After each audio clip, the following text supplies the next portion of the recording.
So we have a little bit happening in Europe. Um, there's some things happening in Africa. We're talking about cholera pollution. France honors a resistance fighter that France arrested originally during World War II with the help of the Nazis. So it's interesting how these stories come about, and it's interesting that you're going to get it right here on the Worldview.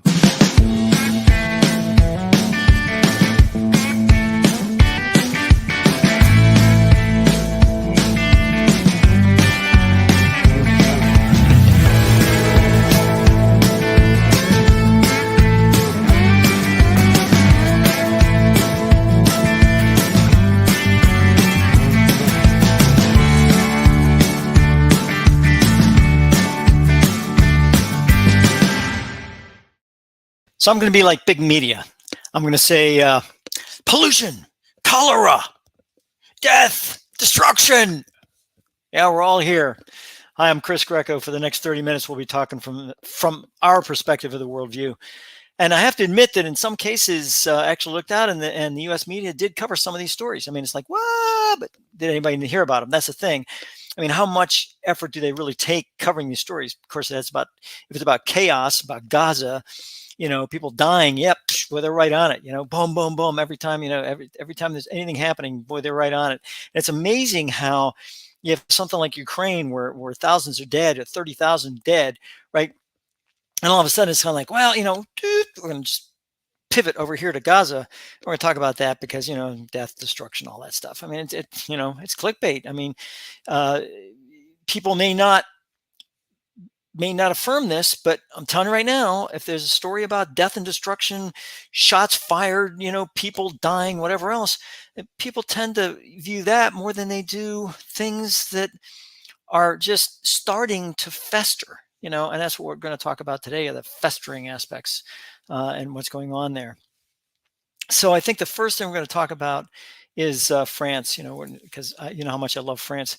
So France honors foreign resistance fighters. World War II hero Mnuchin is inducted into the Pantheon, which is great, right? I mean, it's fantastic. Great stuff. The thing is, interestingly enough, this guy was an Armenian. He was a communist. Armenia is aligned with Russia, by the way. So they talk about his different aspects and, leading the resistance, Nazi occupation, and all this stuff. Interestingly enough, he was arrested, and he was arrested by French police. He was arrested by French police who collaborated with the Nazis. So there you have it. I mean, it was interesting how that all worked. If all of France would have resisted against the Nazis, how far would they have gotten, right? But hey, that's the past, right? And it's interesting how the media loves to bring up past events, right? They love to bring up past events and throw it in your face. But yet something like this is kind of like, why don't you throw it in front? I mean, they're finally honoring this guy, which is good. It's a good thing. But let's go back. How people love to do this. Oh yeah, you corrected the error, but yeah, look at what you did way back when, right? So so that's what it was. Interestingly enough. So got a German killed. I mean, he was in good deal. Ordered a poster to be made with the photos and names of 10 resistance fighters displayed in Paris and other French cities, what they call the Red Roster. So-called Red Roster sought to discredit them as Jews, foreigners, and criminals. And Mnuchin was obviously the first target, and that's it with that. So, anyways, the French presidency said the issue was addressed last year to give them the honor. The Pantheon is a resting place for 83 people, anti-Nazi stuff. But it was interesting how they don't mention it here in the and I don't think they mentioned here. In that he was arrested by French police, but yeah, he was arrested by French police. Okay, let's go to Africa. Problem in Zambia. 700 dead, cholera outbreak. Boom, all of a sudden cases are surging. What's ever happening here? So this was last done on February 24th, but here we got 700 people dead, right? 20,000 infections of cholera. Have you heard any of this from the U.S. news? Anything about the Zambia cholera outbreak whatsoever? Nope. This is cholera. 9 times out of 10 is by bad water, right? Infections, neighboring Zimbabwe. Democratic Republic of Congo, and Malawi. So let's take a look at this and let's see what we're talking about. I think this is pretty important. So so we're gonna go over here. We're gonna figure out where we are, right, and figure out what's happening. So here's Democratic Republic of Congo here, and here's Zambia here, right? Now, what's happening is Zimbabwe is having a problem, Malawi's having a problem, and Democratic Republic of Congo is having a problem, all bordered with Zambia. So there you have a water issue. There's a water issue. Of course, there's a water issue in Africa anyways, but I mean, here you have cholera is basically dirty water. You get diphtheria, you get cholera, you get all kind of different things from dirty water. And this is what's happening here. And interestingly enough, you have Uganda, which in this area you have this river here, goes into lakes, and they're about to go in here and start drilling for oil. So I thought that's interesting. Here you have a major water supply, but hey, who am I? You're just a lowly guy trying to bring people up to snuff on what's going on. So while we're on the map, let's go up here, right? And we're going to go up here to bordering Russia. So here's Belarus bordering Russia. Here's Latvia, Estonia, Finland, right? And right along in here, you have this border with Belarus. Not a border with Russia, border with Belarus. Here's Poland right here. Poland is going to start cracking down on their border aspects with Belarus. They just don't trust it, right? And Estonia says they're going to start building up their border protections against Russia because they're scared. Ukraine, there's Russia right there, and gave Ukraine a problem. Belarus, they're a puppet of Russia anyway, so they don't really count. But then you have Latvia, which has part of border with Belarus, part of border with Russia, and then Estonia. And Estonia has been given very, very heavily. In fact, by population per capita, they have given the most money to Ukraine because they see exactly what's going on here. It's like, whoa, baby, we're right here. Finland's part of NATO now. I mean, we have interesting situation happening within this area, right in this area, right in here. I would get Belarus, see if they want to join NATO. I mean, just, hey, Belarus, want to join NATO? Let's see what happens when Russia, Belarus says, you want us to join NATO? Yeah, join NATO. You have to do some corruption stuff that we're going to have to go in and take a look at. But yeah, we'll start the term process. I wonder what Russia would do then. Would they invade Belarus? Interesting, right? All of a sudden, you invade Belarus. Now you got a problem because Belarus is going to fight back, and they're going to fight back as hard, if not harder, than Ukraine. So it's going to be really, really a bad situation.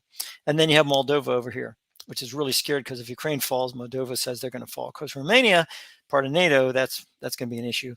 Poland, part of NATO. Slovakia, part of NATO. Hungary, part of NATO. So all this is part of NATO.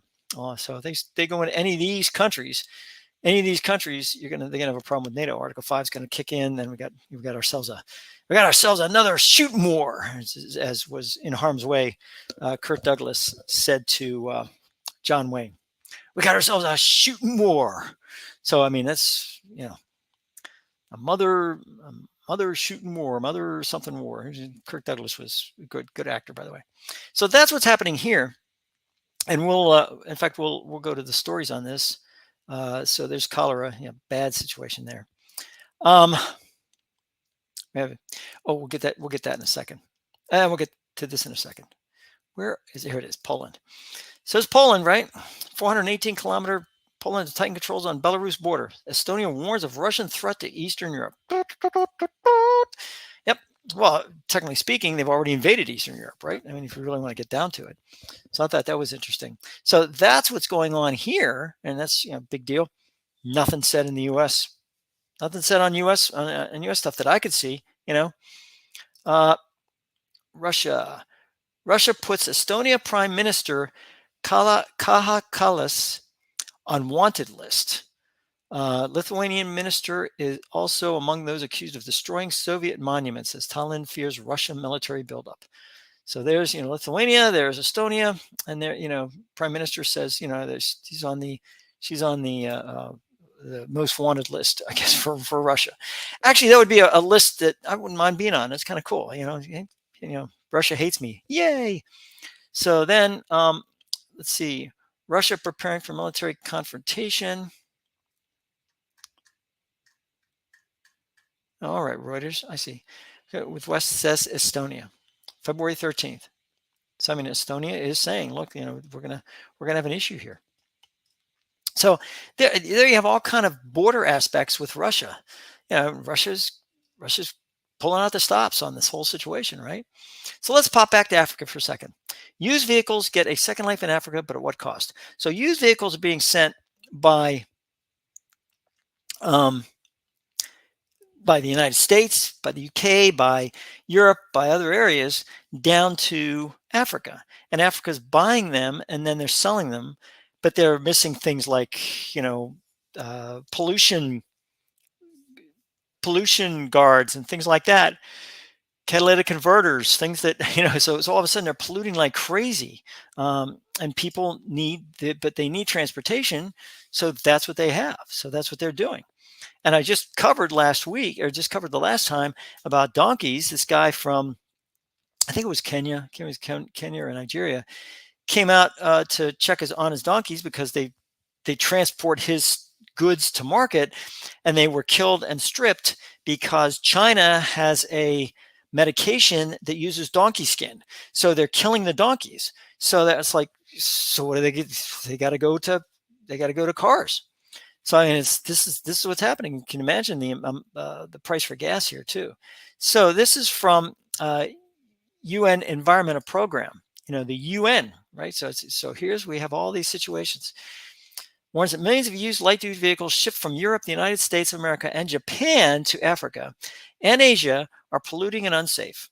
Often with faulty or missing components, they belch out toxic fumes. So here we go. So now we're into that area. The UN is so it's funny. Have to stop exporting vehicles that are no longer roadworthy and fail environmental and safety inspections, while importing countries must adopt up-to-date regulations. I love the way they say this. I mean, excuse me, but go to Africa. Go there, see what they have to deal with. I mean, they're dealing with despots. They're dealing with, it's a lot that they have to deal with, and they're trying to become independent. They're trying to be self-sufficient. But in the meantime, you're saying, no, you can't, bring in needed cars so that people can get from point A to point B because of pollution aspects and because we have to worry about, climate change and green energy. Cut me a break. It's people are barely eking out a living, and some of them. And I saw that in East Africa. It was absolutely amazing what people were putting up with, what they were tolerating in order to live, in order to get their next meal. It was amazing. People need to go over there and spend some time. So that's basically what's happening here, right? So have some problems there. Now let's go to Italy. Interesting. So Italy has decided that they've been doing this for over a year now. They've decided that they are going to send migrants that are waiting for asylum down to Albania.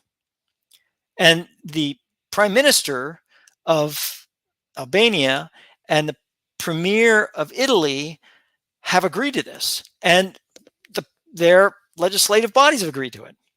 So now, I mean, he's a socialist, Edi Rama, who is an Albanian, left-wing socialist party. They're saying, hey, good, send them on down. So they're taking 3,000, and they say that they're going to take as many as 36,000. So, I mean, this is interesting. An EU official said earlier, February 20th, the bloc was indeed open to discussing this type of operation. We need to cooperate with key partners. This is a global issue. The UK is sending their migrants down to Rwanda. Italy is sending their migrants to Albania.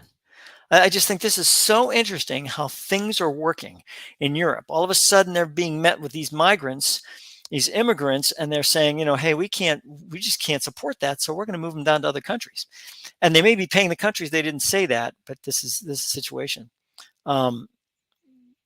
So it's and Albania's conservative opposition has regularly tried to disrupt parliament since October to protest the socialist refusal to create parliamentary commissions to investigate alleged cases of corruption. Christian Science Monitor here. So this is what's happening there. Not a lot of fun. not a lot, not a lot of good news coming out of this whole situation. So it's very interesting. A group of 30 opposition lawmakers earlier went to constitutional court in an unsuccessful effort to block the Italy-Albania deal on the grounds of human rights. The legislative chamber approved the deal in January, and that's it. So, two processing centers will be set up in Albania at a cost to Italy of more. Okay, there you go, 600 million euros, $650 million. So that I don't know what the UK is paying Rwanda. I think it's 150 million. So I mean, it's this what's going to happen. So they're going to outsource their customs is what they're doing, outsourcing their customs. So that's what's going to happen there. Remain legally responsible for the migrants throughout the process. Welcome them if they are granted international protection. Organize their deportation from Albania if refused. So there's your check on asylum seekers. All right. So more Christian Science Monitor. Gaza, why distrust of UN has deepened at a moment of greatest need. So, to the Israelis, the United Nations betrayed them. To the Palestinians, the United Nations is abandoning them. So, alleged 12 members of the United Nations Relief and Works Organization, body supporting Palestinian refugees, aided Hamas in the October 7th attack. 10% of the UN's resources here in Gaza has ties to Hamas. So, I mean, there you have the UN, right? Fantastic, right? I mean, this is as I said on the last show, the UN is losing credibility, but this credibility, I don't understand where they get it to begin with.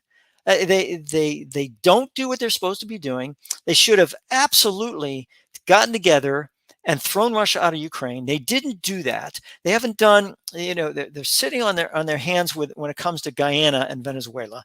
They're sitting on their hands when it comes to Ethiopia and Somaliland and Eritrea. I mean, they're sitting on their hands on this stuff.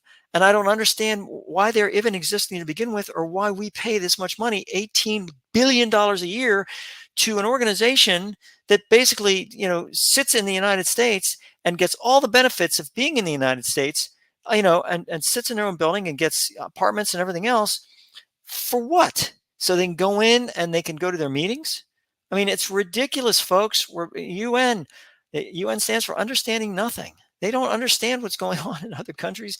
They'd love to be able to see themselves as some world political organization, but they're just not. They're just not. They're not preventing the things they're supposed to be preventing. They're not doing the things they're supposed to be doing. So it's a sad, sad situation, and that's the way things go. So, anyways, that's pretty much it. Those are the stories I wanted to cover with you today. And if there's any questions or anything, you have my email's over here. Just give me an email if you want to. Not, it's cool too. The bottom line of this whole thing is that, what is the most important thing? What is the most important thing? Well, I'm going to tell you. So we're going to do our normal deal here. We are going to go to Google Trends, right? And we're going to go to Google Trends, and we're going to find out what it is that is so important. We're going to find out what's important in explore what the United States is now, right? So we're going to do that. We're going to figure this thing out. So let's see what we got here. So we're going to do, I don't know. We're going to do cholera in Zambia.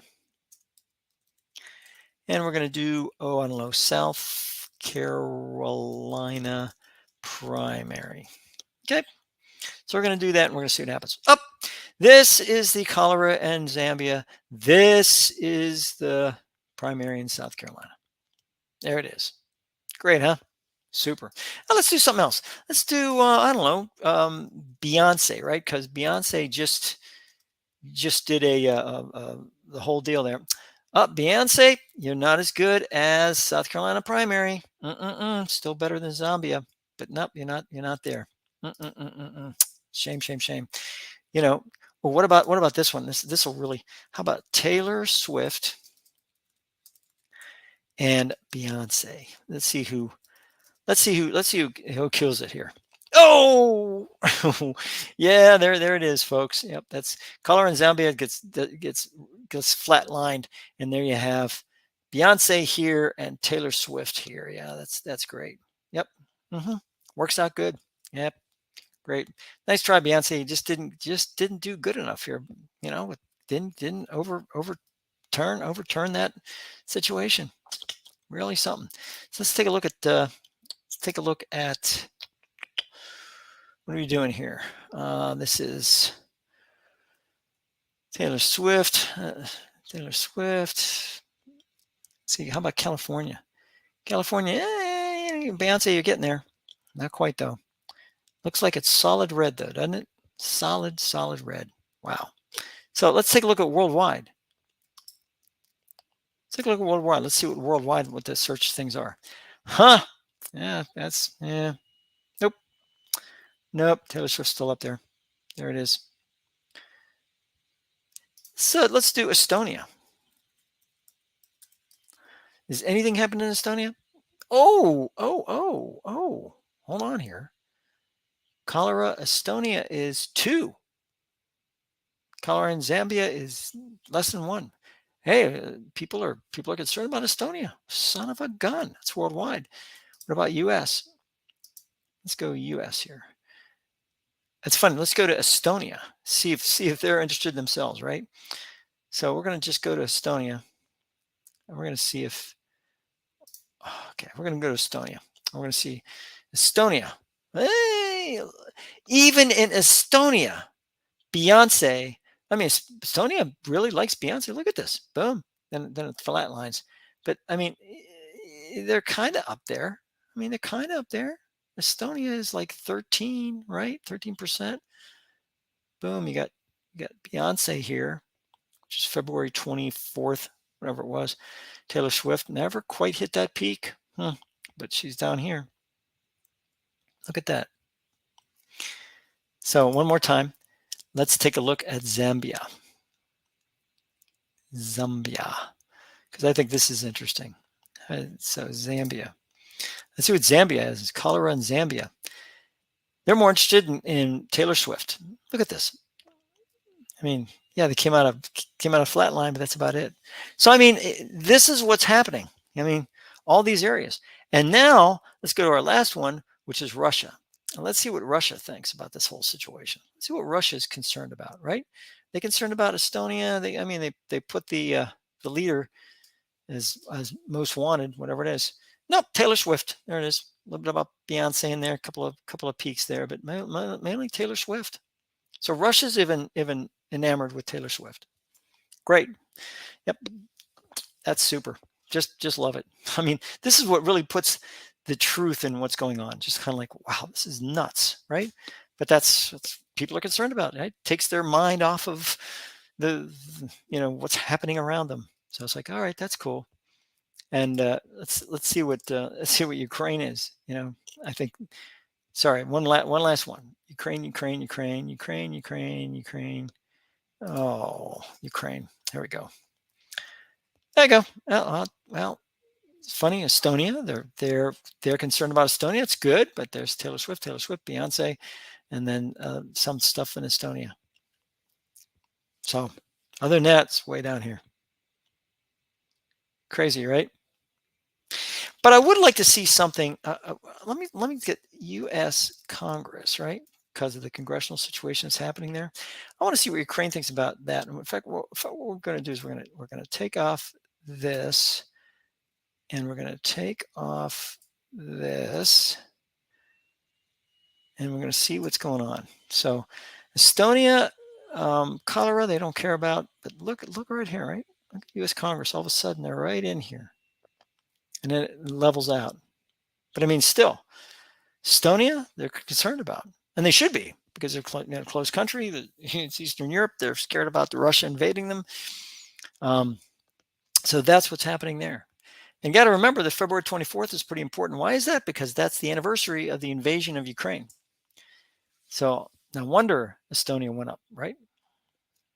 And that's why U.S. Congress stuff went up too in Ukraine. So anyways, trying to give you an idea of what goes on and why, the ideas about who's searching for what and why. And that pretty much does it. I just wanted to share that with you guys. So yeah, a lot of fun. Data is a lot of fun anyways, but this is what really makes it fun to show the different aspects, to have immediate data on what's going on. And Google does that. They do a good job on that. So Well, that pretty much does it for me.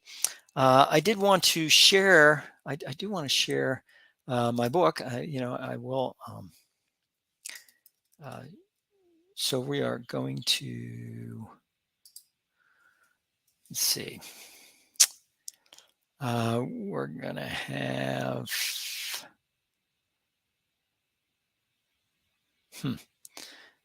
Huh. Well, France should have my book in here. So I was going to. In fact, I'm going to make sure I do this right. So there we go. There we go. It's Amazon. I'm going to show it to you here.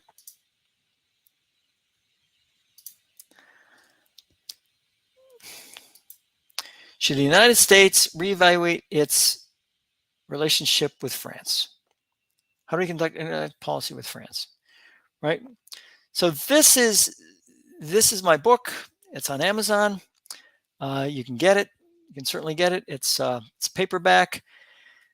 Not that expensive. I made it as economical as possible. But this is I did a lot of research on this. There is about 50, almost 60 references. So it's been out since November. Get yourself a copy. If you need additional copies, just email me at the email I had, and I will get you as many copies as you want. So email me here. Tell me how many copies you want. Give me your address, and I'll get you those copies at a very, very good price. Well, whew, that does it for me for today. I appreciate it very much. You're listening and watching Worldview. And understand that this is a worldview from my perspective, right? So, those opinions that I have, or whatever else, they're mine. They have, I don't, and there's nobody endorsing me. There's nobody, I mean, I just don't have any endorsements. I don't have any commercialism whatsoever from the standpoint of people paying me to say things. I say things because I believe them. That's the thing. So I just want to let you know that. And please have a great rest of the week, and be safe, be healthy, and always, always, always have a worldview.